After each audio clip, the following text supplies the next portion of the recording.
आग्रह गर्न चाहन्छु, एकपटक सरकारी अस्पतालको लाइनमा बसेर उपचार गराएर हेरिदिनुहोस्।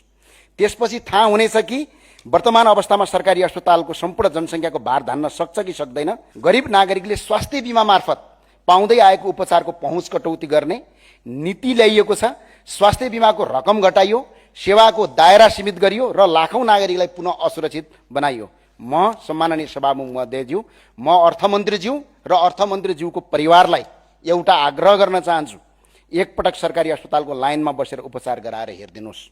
त्यसपछि थाहा हुनेछ कि वर्तमान अवस्थामा सरकारी अस्पतालको सम्पूर्ण जनसङ्ख्याको भार धान्न सक्छ कि सक्दैन।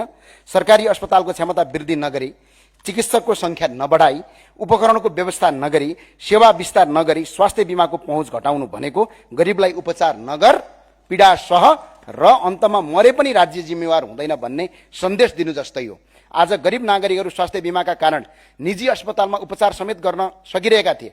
यदि केही निजी अस्पतालले घोटाला गरेका थिए भने त्यसको समाधानमा बीमा कटौती होइन, त्यसका लागि अनुमान गर्ने, नियन्त्रण गर्ने, कारबाही गर्ने शक्तिशाली नियामक निकाय गठन गर्नु पर्थ्यो। हातमा चोट लाग्यो भन्दैमा उपचार गर्ने नै हो कि हातै काटेर फाल्ने हो, यो सरकारले सिक्नु र बुझ्नुपर्ने आवश्यकता देखिन्छ।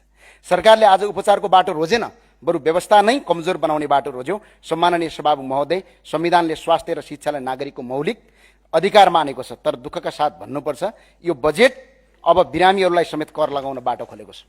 उपचारका खर्चमा कर लगाउनु भनेको निजी अस्पतालमाथि कर लगाउनु होइन, अन्ततः त्यो कर उपचार गराउन गएका बिरामीले तिर्नुपर्ने हुन्छ।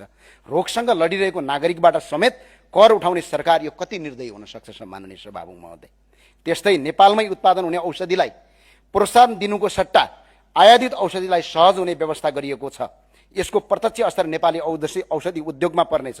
आज करिब 20 देखि 25 हजार युवाले रोजगारी पाएका औषधि उद्योगहरू सङ्कटमा पर्ने अवस्था सिर्जना भएको छ। झण्डै 50 भन्दा बढी ठूला औषधि उद्योगहरू बन्द हुने जोखिममा पुगेका छन्। स्वदेशी उद्योगलाई सँगसँगै गर्नुको सट्टा कमजोर बनाउने नीति राष्ट्रहित अनुकूल हुन सक्दैन।